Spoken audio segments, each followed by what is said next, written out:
Even this is inaccurate. In the law on operational and investigative activity, not only is there no article about exercises, the word is not even mentioned. So the operation in Ryazan was clearly carried out on some other basis. I've been sitting here and I don't believe these fairy tales I've been hearing from the FSB. I'm an old military man too, retired with the rank of head of staff of an entire military unit. Do you know how many exercises I held in 28 years in the service? And now, no one will believe you, or believe in that sealed bag, or those files with all your papers and analyses. No one will believe you. The idea of the exercises appeared after the public discovered that something was going on. Exercises have to be announced in advance because the public is involved with them. Because this is a civil defense exercise. I'm certain there weren't any civil defense exercises going on. If there had been an exercise, they would have presented us with mountains of paperwork signed by the top brass at the FSB. The fact is that this paperwork doesn't exist, because if it existed, they would have shown it to us. This proves, of course, that it wasn't an exercise. Apart from all that, in a country where bombs are already going off everywhere, where several apartment blocks have already been blown up, nobody with any common sense would hold exercises that were so similar to what happened in Moscow. Nobody would organize exercises in a country where a war was already going on. Remember that the NTV program was broadcast before the new president began tightening the screws, and the residents of Ryazan openly mocked the exercise version of events. Zdanovich, Sergeyev and the other gentlemen of the FSB are trying to convince us that it was an exercise, but we don't believe them. Is it because the citizens of Ryazan are too stupid, or is it because your lies are unconvincing? Alexander Badanov, who offered to help our film crew, had a bag of heroin planted in his pocket by FSB operatives. Then they threatened to take action against him if he met up with us. And the reception we were given in Ryazan in November 2001, 2 years after the memorable events there, was not very hospitable. We tried to interview one of the central characters, General Sergeyev. He refused, which is understandable. We hadn't arranged in advance to meet him.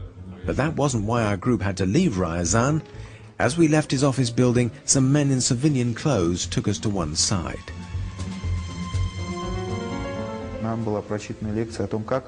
They give us a long-winded lecture on how the streets of Ryazan are unsafe, on the rampant criminality in the town, and on the dangerous driving habits of certain local hoodlums. They asked us, if anything happened to you, which it probably will, whose fault would it be? Later on, 3 months after this trip, Pavel Voloshin was interrogated by the police in Moscow. The only citizen of Ryazan who was not too afraid to be interviewed was Viktor Lazinski. And that might have been because after what happened he was forced to emigrate to the USA. As the president of the Ryazan branch of the Helsinki Monitoring Group, he was given an unambiguous warning by the local FSB. It was obvious they were simply going to kill me. A local FSB agent would just go up to a down-and-out in the square and tell him, "You see that guy with the beard, buying cucumbers at the greengrocers? He's bothering my wife. I'll give you a bottle of vodka and a packet of cash if you bash him on the head in a dark alley one night." Unfortunately, that's how the secret services have been doing their business for the past 5 years. There are no written orders, no paperwork, nothing to be stored in the archives. Just a corpse, some wino finished off with an ice pick. So were all these threats and persecutions triggered by a simple civil defense exercise in Ryazan? Or are the exercises continuing, but now all over the country? NTV's talk show was shot in an age that is now past, an age when people were not afraid to speak out. It's the same old story. They're trying to make us look like fools. The FSB themselves are investigating an FSB exercise. it'll be an open and shut case. It's a terrible thing to say, but I think it was all true and it wasn't an exercise.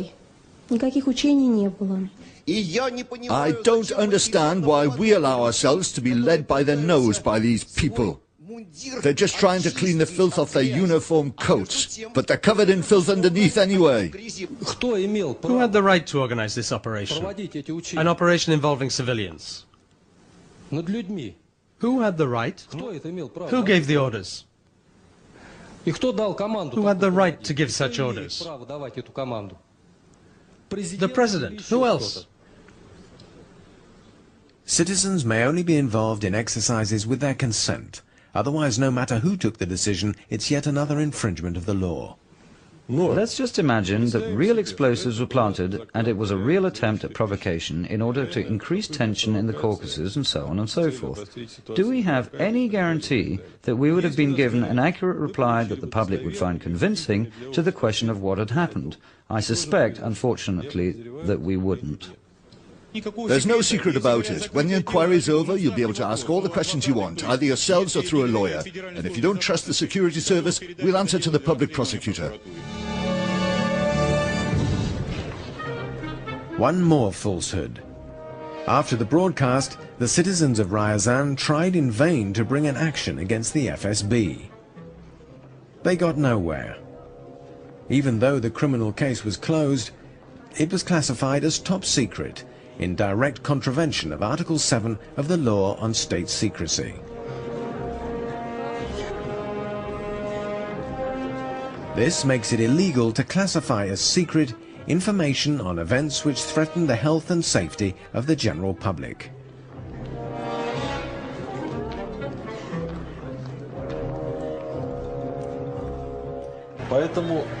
Of course, these classifications remain in force for 75 years, so I don't think we're likely to learn what really happened for at least 75 years. The Russian parliament could intervene and see to it that the truth was known. That is why on the 18th of March 2000, two Yabloko party MPs, Yuri Shikoshikin and Sergei Ivanenko, demanded an inquiry into the revelations in the Novaya Gazeta newspaper.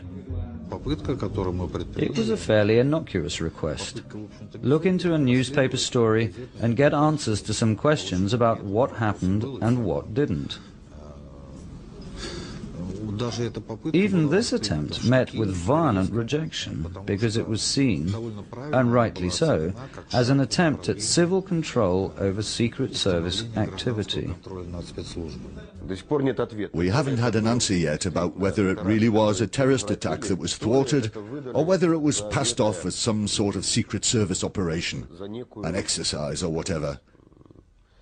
It's a secret, shrouded in darkness. We still don't have any reliable information on the matter. If the truth about the incident in Ryazan came out, the government would be forced to answer questions about who was behind the explosions in Bunaksk, Moscow, and Volgodonsk.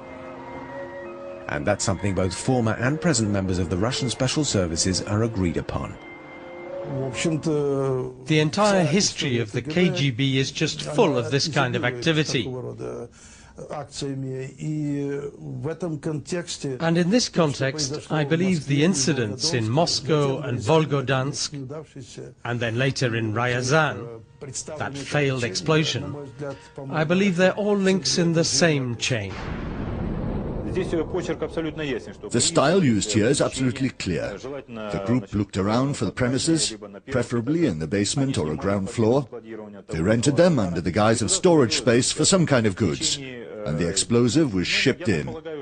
In a day, you could quite easily bring it in and set up the explosion. It was delivered disguised as bags of sugar. But if we assume that all the explosions in houses in 1999 were the work of the Special Services, clearly it must have taken several months to plan and prepare for them. And right up to August 1999, the FSB was headed by Vladimir Putin. Yes, of course it's possible that the president and the top brass had nothing to do with it. And there could have been a group of patriotically inclined officers who planted bombs and blew up not just one house, but 10 or 15, taking the risk for the salvation of the state they love. One more question. The explosions have taken place, the so-called Ryazan exercises have been held, so now, why doesn't Putin, as president of the country, hold an investigation into what happened? I think the answer is obvious. Either he knows perfectly well what actually happened, or there is, in the final analysis, another global explanation, that Putin doesn't really control anything that happens in the country. Whether a special service plan to mobilize public opinion against Chechnya or a genuine anti-terrorist exercise, a genuine investigation of the 1999 bombings is too risky. If the inquiry were to establish that responsibility rests with the Secret Service, then the legitimacy of all those presently in power in Russia could be called into question.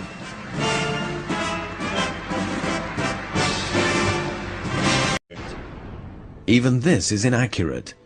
In the law on operational and investigative activity, not only is there no article about exercises, the word is not even mentioned. So the operation in Ryazan was clearly carried out on some other basis. I've been sitting here and I don't believe these fairy tales I've been hearing from the FSB. I'm an old military... Civil defense exercises going on. If there had been an exercise, they would have presented us with mountains of paperwork signed by the top brass at the FSB. The fact is that this paperwork doesn't exist, because if it existed, they would have shown it to us. This proves, of course, that it wasn't an exercise. Apart from all that, in a country where bombs are already going off everywhere, where several apartment blocks have already been blown up, nobody with any common sense would hold exercises that were so similar to what happened in Moscow. Man too, retired with the rank of head of staff of an entire military unit. Do you know how many exercises I held in 28 years in the service? And now, no one will believe you, or believe in that sealed bag, or those files with all your papers and analyses. No one will believe you. The idea of the exercises appeared after the public discovered that something was going on. Exercises have to be announced in advance because the public is involved with them. Because this is a civil defense exercise. I'm certain there weren't any